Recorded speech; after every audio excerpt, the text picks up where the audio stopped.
Beirut میں مسلمانوں اور یہودیوں کی چپکلش کی خاصی تفصیلات میرے علم میں آ چکی تھی اور میں نے یہ اندازہ لگا لیا تھا کہ یہودی نسل کے نوجوان اور کسی معاملے میں مخلص ہوں یا نہ ہوں، لیکن فلسطین کی سرزمین پر اسرائیل کے قیام کے سلسلے میں سب کا ایک ہی نظریہ تھا اور ان کے اندر بڑا قومی جذبہ پایا جاتا تھا۔ ایک انسان کی حیثیت سے میں نے اس جذبے کی قدر کی تھی۔ اصل میں جو بھی اپنی قوم سے وفادار ہوتا ہے اور دنیا کی ہر برائی بھول کر اس کے لیے قربانیاں دینے پر آمادہ ہوتا ہے، وہ ایک قوم پرست کی حیثیت سے تو قابل احترام ہے۔ یہ دوسری بات ہے کہ مذموم مقاصد کے حصول کے لیے وہ انسانیت کے دوسرے پہلوؤں کو بالکل نظر انداز کر دے۔ میں ایک قوم پرست کی حیثیت سے ان لوگوں کو تسلیم کرتا تھا، لیکن ایک مسلمان کی حیثیت سے مجھ پر بھی قوم پرستی فرض تھی اور میں فلسطین کو اسرائیل کے قبضے سے آزاد کرانے کا حامی تھا، لیکن ابھی تک مجھے کوئی ایسا موقع حاصل نہیں ہو سکا تھا جس میں مجھے اپنی خدمات سر انجام دینا پڑتی، اور یہ آسان بھی نہیں تھا۔ وہ لوگ بہت منظم تھے اور ان کے جتنے کام ہوا کرتے تھے اس میں بڑی تنظیم تھی۔ میں مسلسل ان کوششوں میں لگا ہوا تھا کہ کچھ ایسے لوگ میرے ہاتھ لگیں جو یہودی لابی میں اہمیت کے حامل ہوں۔ اس دوران میں نے اپنی رہائش کو گمنام رکھا تھا۔ دوستیاں بے شک تھیں، لیکن اس کے لیے میں نے ایک ہوٹل میں کمرہ کرائے پر لے رکھا تھا۔ اپنے فلیٹ کو میں اپنے خاص مقاصد کے لیے استعمال کرنا چاہتا تھا اور اس کے لیے میں نے مجنونانہ انداز میں کارروائیاں شروع کر دی تھیں۔ اگر اتفاق سے میرے فلیٹ پر کبھی چھاپا پڑ جاتا تو اس میں سے برآمد ہونے والی اشیاء مجھے بہت مشکوک شخصیت قرار دیتی۔ میرے پاس بارود سے بنے ہوئے بہت سے ایسے بم موجود تھے جنہیں خاص ٹیکنیک سے استعمال کیا جا سکتا تھا۔ اب کا جدید ترین سامان، بہت سی فیس ماسک اور ایسی بہت سی اشیاء موجود تھیں جن سے شخصیت کو بآسانی تبدیل کیا جا سکتا تھا۔ جگہ جگہ کے پاسپورٹ بنوائے تھے میں نے، بس یہ میرا شوق بن گیا تھا۔ تو تمام تر تقریبی کارروائیاں ان اشیاء کے ذریعے کی جا سکتی تھی جو میں نے حاصل کر لی تھی، اور میں اس سلسلے میں مسلسل مصروف عمل تھا۔ یہاں کے ہوٹلوں اور نائٹ کلبوں میں میری پہنچ ہو چکی تھی۔ فلیش بھی کھیلتا تھا، دوسرے جوئے بھی کھیلتا تھا۔ غرض یہ کہ ساری تفریحات کو میں نے اپنا لیا تھا۔ بیروت کی یہ زندگی میرے مزاج کے مطابق تھی۔ میرا فلیٹ بھی یہودی آبادیوں میں تھا اور لائشمیک کی حیثیت سے میری شخصیت بھی مستحکم۔ عمومی طور پر مجھ پر کوئی شبہ نہیں کیا جا سکتا تھا۔ پھر ایک تھوڑا سا موقع ملا تھا مجھے۔ روبن آرک نامی ایک شخص میرا دوست بن گیا۔ روبن آرک یہودی تھا اور ایک عام سرکاری عہدے پر کام کرتا تھا، لیکن اس نے اپنی شخصیت کو خفیہ رکھا ہوا تھا۔ وہ خود بھی ایک چست و چالاک اور طاقتور نوجوان تھا، عیاشی میں بے مثال، اور اسی ناطے میری اور اس کی دوستی ہوئی تھی۔ ایک کلب میں جب وہ نشے میں ڈوبا ہوا تھا اور اس پر ایک بڑی مشکل پڑنے والی تھی، میں نے اسے وہاں سے ہٹا کر اس کی گاڑی میں محفوظ کیا اور پھر اس کے پتے کو تلاش کر کے اسے اس کے فلیٹ پر پہنچا دیا۔ فلیٹ پر 3 افراد تھے، اس شخص کے ماں باپ اور ایک نوجوان بہن جس کا نام ونیش تھا۔ ونیش ایک خوبصورت لڑکی تھی اور زندگی سے بھرپور، اپنے بھائی کی حرکتوں سے نالاں۔ اس کے باپ نے دوسری صبح ناشتے کی میز پر میرا شکریہ ادا کرتے ہوئے کہا، دوستی بہت سے خطرات میں کود پڑتی ہے نوجوان، لیکن رات کو تم نے جس طرح اس بدکار کو بچایا ہے وہ بہت بڑی بات ہے، اور وہ احسان میں زندگی بھر نہیں بھول سکتا۔ اگر یہ وہاں رہ جاتا تو شاید بدترین نقصان سے دوچار ہو سکتا تھا، اور میں یہ سمجھتا ہوں کہ یہ اس کے خلاف کوئی سازش تھی جو لازمی طور پر فلسطین مقاصد کے لیے کی گئی۔ میں سمجھا نہیں جناب، روبن آرک کہنے لگا۔ میں تمہیں سمجھاؤں گا دوست، اصل میں مجھے اس بات کا اعتراف ہے کہ میں حد سے آگے بڑھ گیا تھا، لیکن تم یقین کرو جو کچھ کیا گیا تھا میرے خلاف، کوئی ایسی کارروائی جسے میں ابھی تک نہیں سمجھ سکا۔ بہرحال مجھے تو صرف دوستی کی بنیاد پر یہ فرض سر انجام دینا تھا۔ میں تمہیں اپنے بہترین دوستوں میں شمار کرتا ہوں، مجھے یقین ہے کہ تم میری یہ دوستی قبول کرو گے۔ میں تو اسے بہت پہلے قبول کر چکا ہوں ڈیئر آرک، اگر تم اس کی تصدیق کرنا چاہتے ہو تو جیسی تمہاری مرضی۔ نتیجے میں آرک نے ہوٹل سے میرا کمرہ ختم کرا دیا اور مجھے اپنے ساتھ ہی اپنے فلیٹ میں رکھ لیا۔ اس کے فرشتوں کو بھی یہ بات معلوم نہیں تھی کہ میرے پاس خود بھی ایک فلیٹ ہے۔ بعد میں میری کہانی ان لوگوں کے علم میں آئی تو انہوں نے اس کہانی سے شناسائی کا اظہار کیا۔ لائشمیک کی داستان اخبارات کی زینت بن چکی تھی اور اسے ایک غمزدہ نوجوان تسلیم کر لیا گیا تھا۔ میرے غم کو مٹانے کے لیے ونیش آرک نے میری دلجوئی شروع کر دی۔ زندگی سے بھرپور یہ لڑکی چند ہی روز میں میری خوابگاہ تک پہنچنے میں کامیاب ہو گئی اور میں نے اسے خلوص دل سے قبول کر لیا۔ روبن آرک کو شاید اس بات کا شبہ ہو گیا تھا کہ ونیش آرک مجھے چاہتی ہے، لیکن فراخ دل لوگ تھے، انہیں خصوصی آزادیاں حاصل تھیں۔ یہ صرف میرا انداز فکر تھا کہ میں ونیش آرک کو اس سلسلے میں مجرم سمجھتا ہوں۔ میرے اور اس کے مسلسل جسمانی تعلقات قائم تھے۔ تب ایک دن روبن آرک ہی نے ایک تجویز پیش کی۔ تنہائی میں اس نے مجھ سے کہا، مائی ڈیئر لاش میک، ایسی گفتگو کرنا چاہتا ہوں تم سے جو مجھے نہیں کرنی چاہیے، لیکن مجھ پر تمہارے بہت سے احسانات ہیں اور ان احسانات سے میں کبھی گردن نہیں اٹھا سکتا۔ میں نے محسوس کیا ہے کہ تم ونیش آرک کو پسند کرتے ہو اور وہ بھی تمہیں۔ میرا اور میرے باپ دونوں کا یہ فیصلہ ہے کہ تم لوگوں کو یکجا کر دیا جائے۔ تم بے حد نفیس انسان ہو اور میں تمہیں پسند کرتا ہوں۔ اگر تم مناسب سمجھو تو ونیش آرک کو اپنی بیوی کی حیثیت سے قبول کر لو۔ میں نے گردن جھکا کر آمادگی کا اظہار کر دیا اور روبن آرک نے مجھے گلے لگا لیا۔ اس نے کہا کہ بہت جلد انتظامات کرنے کے بعد وہ ہم دونوں کو یکجا کر دے گا۔ ونیش کو مکمل آزادی مل چکی تھی اور میں تو مادر پیدر آزاد ہی تھا۔ ایک یہودی لڑکی کو تباہ و برباد کرنا میرے لیے ایک دل خوش کن امر تھا۔ چنانچہ روبن آرک اپنی تیاریوں میں مصروف رہا اور میں اپنے معاملات میں۔ البتہ میں یہ سوچ رہا تھا کہ ونیش آرک اور اس کا خاندان کافی عرصے جی لیے، اب انہیں اس دنیا سے رخصت ہو جانا چاہیے۔ انہوں نے مجھے اپنے ساتھ رکھا ہوا تھا، بہت خوش و خرم تھے وہ، لیکن انہیں نہیں معلوم تھا کہ میرے وجود میں ایک ویرانہ سلگ رہا ہے۔ آگ ہی آگ ہے چاروں سمت اور اس آگ میں نہ جانے کیا کیا جل کر بسم ہونے والا ہے۔ چنانچہ میرا ذہن کوئی شیطانی منصوبہ سوچنے لگا۔ منصوبہ بہت سادہ اور آسان تھا۔ یہ معمولی لوگ تھے، انہیں ہلاک کرنے کے لیے بہت محنت کرنے کی ضرورت نہیں تھی۔ میں نے ایک میڈیکل سٹور سے خواب آور دوا حاصل کر لی اور اس رات جب میں نے کھانے سے فراغت کے بعد ان کے ساتھ کافی پی تو میرے کپ کے سوا باقی پوری کافی میں خواب آور دوا شامل ہو چکی تھی۔ انہوں نے یہ دوا اپنے معدوں میں اتار لی اور اطمینان سے بے ہوش ہو گئے۔ اس کے بعد میرا کام بہت مختصر تھا۔ سب سے پہلے میں نے کافی کے وہ برتن دھوئے جن کی اگر چھان بین کی جاتی تو ان میں خواب آور دوا کے اثرات مل سکتے تھے۔ برتنوں کو ان کی جگہ محفوظ کرنے کے بعد میں نے اپنے کام کا آغاز کر دیا۔ میں نے اس رہائش گاہ کی تمام کھڑکیاں اور دروازے بند کر دیے اور وہ ایئر ٹائٹ ہو گئے۔ اس کام سے فراغت حاصل کرنے کے بعد میں نے ان لوگوں کو پورے احترام اور اطمینان کے ساتھ ان کے بستروں پر لٹا دیا۔ پھر کچن میں پہنچ گیا جہاں گیس کے چولہے لگے ہوئے تھے۔ میں نے ان چولہوں کے برنر کھول دیے اور گیس تیزی سے خارج ہونے لگی۔ آن کی آن میں وہ بند مکان میں بھرنے لگی۔ میں ناک کو چٹکی سے دبائے باہر نکل آیا، لیکن اس کے لیے بھی میں نے ایک طریقہ کار دریافت کر لیا تھا۔ ایک ایسی کھڑکی کے پٹ میں نے کھلے چھوڑ دیے تھے جس میں سلاخیں نہیں لگی ہوئی تھیں۔ میں نے باہر نکلتے ہوئے مکان کا دروازہ اندر سے بند کر دیا تھا اور خود کھڑکی سے باہر نکلنے کے بعد وہ کھڑکی بھی مضبوطی سے بند کر دی تاکہ وہ ہوا وغیرہ سے کھل نہ سکے۔ چند ہی لمحات میں گیس کے اخراج کی تفصیل پتہ چل گئی۔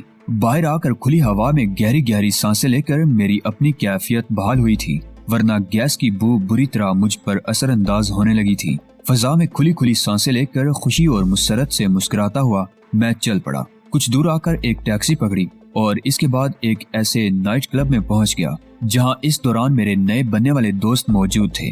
میں نے ان پر اس طرح اظہار کیا جیسے بہت دیر سے میں نائٹ کلب میں موجود ہوں۔ اس طرح وہ میرے گواہ بن گئے۔ بہت سے افراد جانتے تھے کہ ان دنوں میں روبن آرک کے ساتھ رہ رہا ہوں، چنانچہ اس سلسلے میں تھوڑی سی چھان بین ہو سکتی تھی۔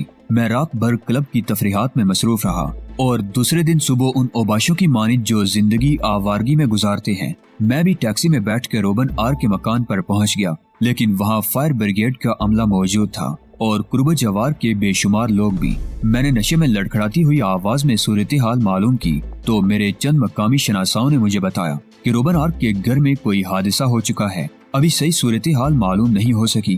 بہت قریبی حلقوں نے بتایا کہ گھر سے گیس کے اخراج کی بو آ رہی تھی، چنانچہ فائر بریگیڈ کو اطلاع دے دی گئی اور فائر بریگیڈ کا عملہ پہنچ گیا۔ وہی اب کارروائیوں میں مصروف ہے، مگر یہ اطلاع صبح کو مل سکی تھی۔ پتہ نہیں اندر موجود لوگوں کا کیا حال ہوا ہے۔ میں نے بہت زیادہ اضطراب کا اظہار کیا۔ پولیس بھی آ گئی تھی۔ تھوڑی دیر کے بعد پتہ چل گیا کہ روبن آرک، اس کے ماں باپ اور اس کی بہن گیس کی موت کا شکار ہو چکے ہیں۔ ان کی لاشیں ان کی خواب گاہوں میں موجود ہیں۔ مجھ پر سکتہ سا طاری ہو گیا تھا۔ لوگ اب مجھے سے اظہار ہمدردی کر رہے تھے اور میں دل ہی دل میں سوچ رہا تھا کہ ابھی کیا ہے دوستو، ابھی تو بہت سوں کے لیے تمہیں اظہار تعزیت کرنا ہوگی۔ پولیس نے لاش میک کی حیثیت سے مجھے بھی اپنی تحویل میں لے لیا تھا۔ مجھ پر انتہائی سوگ طاری تھا۔ سب کی لاشیں اٹھوا لی گئی تھی۔ پولیس کے اعلیٰ افسران نے مجھ سے اظہار ہمدردی کرتے ہوئے کہا، ہمیں افسوس ہے مسٹر لاش میک، آپ کے دوست کا پورا گھرانہ موت کا شکار ہو گیا۔ یہ صرف میری نحوست اور میری بدنصیبی ہے کہ یہ لوگ اس حادثے کا شکار ہو گئے۔ پولیس افسر نے مجھے سمجھاتے ہوئے کہا، نہیں مسٹر، نحوست کوئی چیز نہیں ہوتی، یہ انسان کا صرف اپنا خیال ہوتا ہے۔ کسی نے غلطی سے چولہے کا برنر کھلا رہنے دیا تھا۔ وہ لوگ آرام سے سو گئے اور پورے گھر میں گیس بھر گئی۔ حماقت انہی لوگوں نے کی ہے۔ گھر میں ہوا کے اخراج کے لیے کھڑکیاں، دروازے تھوڑے بہت کھلے رہنے چاہیے۔ مجھ سے میری مشغولیات کے بارے میں پوچھا گیا تو میں نے ان لوگوں کو بتا دیا کہ میرا اپنی بیوی بچوں کے انتقال کے بعد آوارہ گردی ہی میں وقت گزرتا ہے اور زیادہ تر میں کلبوں وغیرہ میں رہتا ہوں۔ میرا دوست روبن آرک بہت نفیس انسان تھا۔ اس نے صرف میری تنہائی دور کرنے کے لیے مجھے اپنے ساتھ رکھ لیا تھا، ورنہ میں تو اس کا بھی قائل نہیں تھا۔ انسپیکٹر نے کہا، آپ کا کیا خیال ہے مسٹر لائشمیک؟ کہیں ان لوگوں کی موت میں کوئی سازش تو نہیں ہو سکتی؟ کیسی باتیں کرتے ہیں آپ انسپیکٹر؟ اس کا مطلب ہے کہ روبن آرک کے بارے میں آپ کو کچھ معلوم ہی نہیں تھا۔ وہ پورا خاندان اتنے نفیس لوگوں کا تھا، کوئی ان سے دشمنی کے بارے میں سوچ بھی نہیں سکتا۔ بدقسمتی تو یہ ہے کہ دشمنی کے لیے اب کسی برے آدمی کا انتخاب کرنا ضروری نہیں ہوتا۔ یہاں اکثر اس قسم کے واقعات ہوتے رہتے ہیں۔ فلسطینی مقاصد کے لیے کام کرنے والے بے گناہ لوگوں کو بھی موت کے گھاٹ اتارتے رہتے ہیں۔ اس کی وجوہات یہ بھی ہو سکتی ہیں انسپیکٹر کہ حکومت اسرائیل کی طرف سے بھی فلسطینیوں کے خلاف اسی قسم کی کارروائیاں ہوتی رہتی ہیں۔ ہاں، اس میں کوئی شک نہیں ہے، لیکن بے گناہ لوگوں کی موت کا افسوس ہوتا ہی ہے۔ اور وہ بھی روبن آرک جیسے لوگوں کا گرانا۔ میں اپنے دوست کی موت کو کبھی نہیں بھول سکوں گا۔ غرض یہ کہ اب وہاں سے بھی میرا دانا پانی ختم ہو گیا۔ بھلا مجھے اب کیا ضرورت تھی کہ روبن آرک کے مکان پر نگاہ جما تھا؟ وہ جگہ بھی ختم کر دی، ہوٹل تو موجود تھے ہی، بیروت میں بھلا اس کی کیا کمی تھی؟ پھر میں نے ذریعہ معاش بھی دریافت کر لیا تھا۔ جوئے خانے تھوڑی سی محنت کے بعد اتنی رقومات مہیا کر دیتے تھے کہ مہینہ 15 دن آرام سے گزر جائیں، اس کے بعد نئے سرے سے کام کرو۔ بھلا یہ بھی کوئی مشکل کام ہے کہ دوسروں کی آنکھوں میں دھول جھونک کر بے ایمانی کرو اور جیبوں میں رقومات بھر لو؟ میرا کام بخیر و خوبی چل رہا تھا، ابھی بہت مختصر وقت ہوا تھا، لیکن اس مختصر وقت میں نے اپنا کلیجہ کافی ٹھنڈا کر لیا تھا۔ البتہ جو میں یہ عمل کر رہا تھا، میری پیاس بڑھتی جا رہی تھی اور میں زیادہ سے زیادہ خونریزی کے منصوبے بناتا جا رہا تھا۔ یہ تو کوئی بات نہیں ہوئی، بس ان چند لوگوں پر تو اکتفا نہیں کیا جا سکتا۔ مجھے تو اصل میں اپنے صحیح مرکز کی تلاش تھی۔ اسرائیلی بستی میں رہ رہا تھا اور یہاں خاص شناسائیاں پیدا کرتا جا رہا تھا۔ بہت سے افراد مجھے ایک نیکوکار اور شریف النفس انسان کی حیثیت سے جانتے تھے، جو ہمیشہ دوسروں کے کام آتا ہے اور کسی سے کوئی لالچ یا غرض نہیں رکھتا۔ میرے بہت سے شناسا میرے بارے میں یہ گواہی دینے کے لیے تیار تھے کہ میں ایک انتہائی نیک نوجوان ہوں۔ میری اپنی ٹیکنیک جاری تھی، قتل کرنے کے نت نئے طریقے سوچتا رہتا تھا اور یہ منصوبے بناتا رہتا تھا کہ مسٹر زیڈ اور اس کے خاندان کے بارے میں کیسے معلومات حاصل ہوں۔ ویسے یہاں آنے کے کچھ عرصے کے بعد یہ اندازہ بے شک ہو گیا تھا کہ میں نے بڑی صحیح جگہ اپنائی ہے۔ اسرائیل کے خلاف کام کرنے کے لیے بیروت سے بہتر اور کوئی علاقہ نہیں ہو سکتا۔ یہاں میرا من پسند ماحول تھا اور اسی جگہ سے مجھے مسٹر زیڈ اور اس کے خاندان کے بارے میں تفصیلات معلوم ہو سکتی تھی، لیکن جلد بازی نہیں کرنا چاہتا تھا۔ سب کو چھوڑ آیا تھا، اپنا ماضی بہت پیچھے رہنے دیا تھا میں نے۔ بعض اوقات جب یہ ساری باتیں یاد آ جاتی تو دل میں آگ سلگنے لگتی۔ دل چاہتا کہ بہت سے لوگوں کو نقصان پہنچاؤں۔ ڈی آئی جی تیمور جمال شاہ صاحب بھی میرے خیال سے دور نہیں رہ پائے تھے۔ عجیب و غریب انسان تھے وہ، ان کی وجہ سے مجھے خاصے نقصانات اٹھانے پڑے تھے۔ آفتاب کمال بیچارہ بھی اب مجھ پر صبر کر چکا تھا۔ ماضی کی بہت سی یادیں زندہ رہنے میں معاون ثابت ہوتی تھی، اور جب ہوش و حواس مکمل ہوتے تو آنکھوں کے سامنے نیلا رنگ بکھرا ہوا ہوتا، فضا میں نیلاٹوں کے علاوہ اور کچھ باقی نہ رہتا۔ میرا دل چاہتا کہ مشین گن لے کر نکل جاؤں اور آبادی کے جتنے افراد نظر آتے ہیں میں انہیں بھون ڈالوں، چوراہے پر کھڑے ہو کر ان سے پوچھوں کہ مسٹر زیڈ کہاں ہے؟ اگر اپنی زندگیاں بچانا چاہتے ہو تو میرے انتقام کی آگ ٹھنڈی کر دو، ورنہ قتل ہوتے رہو گے، ہلاکتوں میں پڑتے رہو گے۔ تم نے اپنے لیے ایک افریت تلاش کر لیا ہے اور اب تمہیں ایسے نقصانات سے دوچار ہونا پڑے گا جن پر تم صدیوں آنسو بہاتے رہو گے۔ غرض یہ کہ اب مجھے نئے شکار کی تلاش تھی اور میں اپنی سطح کو تھوڑا سا بلند کرنا چاہتا تھا تاکہ ایسے کام کے لوگوں تک پہنچ سکوں جو مجھے مسٹر زیڈ کی نشاندہی کر سکیں۔ میرے معاملات جاری رہے۔ اس دوران فلسطینی کیمپوں کا بھی دورہ کیا تھا، ان لوگوں کی حالت زار بھی دیکھی تھی، زندگی سے اور زندگی کی دلچسپیوں سے محروم۔ یہ بے خانمہ برباد خاندان کیمپوں میں جانوروں کی سی زندگی گزار رہے تھے، اس کے باوجود ان پر مظالم ہوتے رہتے تھے۔ ان کے رہنما اور کرتا دھرتا جو کچھ بھی ان سے بن پڑ رہا تھا کر رہے تھے ان کے لیے، لیکن ان کے دلوں پر اسرائیل کا جو گاؤ لگایا گیا تھا وہ آسانی سے بھرنے والا نہیں تھا۔ بچے نے اپنے آپ کو وطن کی آزادی کے لیے وقف کر دیا تھا۔ ایسی المناک داستانیں نگاہوں کے سامنے آتی تھی کہ دل خون کے آنسو رونے لگتا تھا، لیکن ستم ظریفی یہ تھی کہ میں خود ان کے دشمنوں میں شامل ان کے دشمنوں کے نام سے جی رہا تھا۔ بہرحال ان کیمپوں کو دیکھنے کے بعد میرے عزائم اور تازہ ہو گئے تھے اور میں نے اپنے شانوں پر بڑی ذمہ داریوں کا بوجھ محسوس کیا تھا۔ حالانکہ ایک معمولی سا انسان ایک اتنے بڑے مسئلے میں زیادہ سے زیادہ کیا کر سکتا تھا؟ میرے پاس نہ تو کوئی لاہ عمل تھا اور نہ ہی ذرائع، بس اپنی آگ اور اپنا دامن والی بات تھی۔ اس آتش خفتہ کا شکار تھا جو میرے وجود میں جاگزی تھی، لیکن پھر بھی بساط بھر کام کرنا چاہتا تھا، اور اس کے لیے میری شکاری نگاہیں اس شکار گاہ میں موجود ہر جانور کا جائزہ لے رہی تھی اور میں ان کی گات میں لگا ہوا تھا۔ فلسطینی کیمپوں کا جائزہ لینے کے بعد میرے دل میں اور بھی بہت سے تصورات پیدا ہوئے تھے۔ یہ برباد گھرانے اپنی ضروریات تک پوری نہیں کر سکتے تھے۔ میں جانتا تھا کہ ان لاکھوں افراد کو کچھ دینا میرے بس کی بات نہیں ہے، لیکن لاکھوں میں سے ایک کو تو میں کچھ دے سکتا تھا۔ اسے گریز نہیں کرنا چاہیے۔ بات بساط کی ہوتی ہے اور بساط بھر جو کچھ بھی کر لیا جائے کم از کم اس سے دل کا سکون حاصل ہو جاتا ہے۔ یوں لبنان میں میری زندگی گزر رہی تھی۔ وطن میں جو کچھ چھوڑ آیا تھا اس کی یاد کبھی کبھی آتی تو دل کی کیفیت عجیب ہو جاتی تھی، لیکن اپنے آپ کو نڈال کر لینا، کسی گوشے کو اپنا لینا میری سرشت میں نہیں تھا۔ میں تو نیلاٹوں کا تاجدار تھا اور یہ نیلاٹیں معمولی چیز نہیں تھی۔ کلب ہی میں میری ملاقات ایرک مارٹل سے ہوئی تھی۔ بہت عمدہ شخصیت کا مالک تھا، نوجوان، زندگی سے بھرپور، اور سب سے بڑی بات یہ کہ محکمہ خفیہ میں ایک اعلیٰ عہدے پر فائز تھا۔ تاش کے کھیل میں میرے سامنے آ بیٹھا اور کھیل جاری ہو گیا۔ وہ خوب ہارا اور جب اس کی جیبیں خالی ہو گئیں تو اس نے مسکراتے ہوئے مجھ سے کہا، تم سے دوستی نہ کرنا گناہ کی بات ہے، کیا تم میرا دوست بننا پسند کرو گے؟ ایک میز پر آمنے سامنے بیٹھ کر دوستانہ انداز میں کھیلنا میرا خیال ہے دشمنی تو نہیں ہے، لیکن جس کی ساری جیبیں خالی ہو جائیں وہ جیبیں خالی کرنے والے کو دشمنی سمجھ سکتا ہے۔ میں نے وہ سارے سٹیکرز بے پرواہی سے اس کے سامنے کھسکا دیے اور منہ ٹیڑھا کر کے بولا، پلاسٹک کے یہ ٹکڑے اگر تم جیسے خوبصورت انسان کو میرا دشمن بنا دیں تو یہ مجھے قبول نہیں ہے۔ اس نے گہری نگاہوں سے مجھے دیکھا، پھر اپنا ہاتھ میری جانب بڑھاتا ہوا بولا، اور اس بات نے میرے دل کی گہرائیوں میں جو گر کیا ہے تمہارے لیے وہ شاید زندگی بھر کے لیے ہو۔ واقعی پلاسٹک کے یہ ٹکڑے یا اس کے بدلے حاصل ہونے والے نوٹ ہمارے لیے کوئی حیثیت نہیں رکھتے۔ ہاں، کیا نام ہے تمہارا؟ لائشمیک، یہودی؟ ہاں۔ اس نے ایک بار پھر مجھ سے ہاتھ ملایا اور بولا، میرا نام ایرک مارٹل ہے، محکمہ خفیہ میں ایک اعلیٰ عہدے پر فائز ہوں۔ تمہارے کھیل نے مجھے بہت متاثر کیا ہے، اور سچی بات یہ ہے کہ ابتدا میں تھوڑی سی رقم تو بس یوں سمجھ لو کہ کھیل کی شکل میں ہارا ہوں۔ بعد میں تمہارے ساتھ جتنا کھیلا ہوں اس میں یہ جائزہ لینے کی کوشش کرتا رہا ہوں، تاش کو اپنی مرضی سے کیسے چلاتے ہو۔ میں ہنسنے لگا۔ میں نے کہا، یہ بات نہیں ہے، میں کسی قسم کی کوئی بے ایمانی نہیں کرتا، لیکن میری قوت ارادی بہت مضبوط ہے۔ میں کہتا ہوں کہ میرے پاس بڑے کارڈز ہیں اور میرے مد مقابل کے پاس چھوٹے، تو ایسا ہی ہوتا ہے۔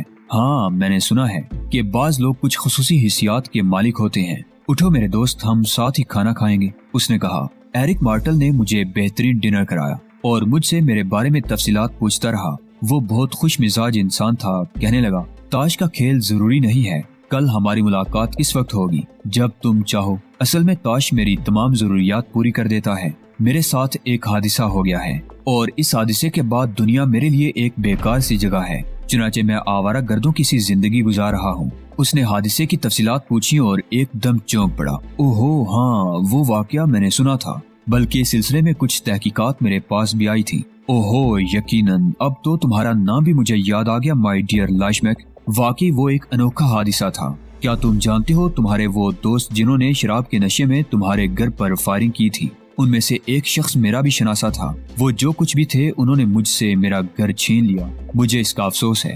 یہی وجہ ہے کہ اس دن سے میں نے شراب کو ہاتھ نہیں لگایا اور مجھے اس شے سے نفرت ہو گئی ہے۔ ایرک مارٹل پرخیال انداز میں گردن ہلانے لگا۔ پولیس آفیسر میرے ہاتھ آیا تھا اور اس سے دوستی کی جا سکتی تھی، سو میں نے ایسا ہی کیا۔ مجھے تو بس ایک سہارا چاہیے تھا، اور سہارا بھی ایک یہودی پولیس آفیسر کا۔ چنانچہ ایرک مارٹل سے روزانہ ملاقاتیں ہونے لگیں۔ تحفے تحائف کھیل بدل دیتے ہیں۔ میرے دیے ہوئے قیمتی تحائف نے اسے میرا گرویدہ بنا دیا تھا، اور اس کے ذریعے اس کی سطح کے لوگوں سے بہت سی ملاقاتیں ہوئیں۔ ان ملاقاتوں میں کچھ رنگین راتیں بھی شامل تھیں، جن میں وہ لوگ شراب و کباب سے شغل کرتے رہے تھے۔ شراب و کباب کے ساتھ اگر شباب نہ ہو تو یہ چیزیں بے اثر ہوتی ہیں۔ میں بھی پارسا نہیں تھا، ہاں بس ایک انداز تھا میرا، لیکن ایرک مارٹل کو اس سلسلے میں مجھ سے کبھی مایوسی نہیں ہوئی۔ ہم لوگ فرصت کے اوقات میں مختلف شغل کیا کرتے تھے۔ بہت سی لڑکیاں ہماری دوست اور شناسا بن گئی تھیں۔ میری شخصیت ان لوگوں کے لیے ایک افسانوی حیثیت اختیار کرتی جا رہی تھی۔ ایرک مارٹل کے ساتھ 8 افراد اور ایسے تھے جو اس کے گہرے دوستوں میں سے تھے۔ ان سب سے میری شناسائی ہو گئی۔ ایرک مارٹل کے تمام معاملات میرے عمل میں رہا کرتے تھے اور اس سے بھی مجھے چند فائدے حاصل ہوئے۔ بہرحال کافی وقت اسی طرح گزر گیا۔ ایک رات ایرک مارٹل نے مجھے میرے ہوٹل میں فون کیا